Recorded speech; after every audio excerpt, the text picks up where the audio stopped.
Have you ever tried to close out all the apps on your iPad only to find one or two stubborn apps that absolutely refuse to be swiped away? It drives me crazy. Like anyone else, I searched the internet and asked AI for an answer, but got nowhere.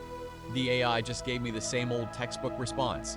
It's just a temporary glitch, or iPadOS freezes background apps automatically, so you don't actually need to close them. Look, I know I don't need to close them, but if I want them gone, I want them gone.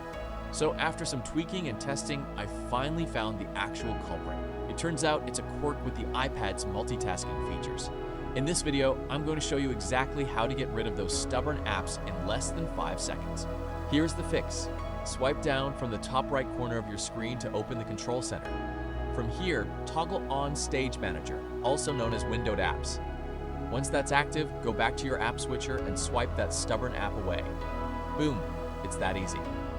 I made this short video to save you the headache I went through.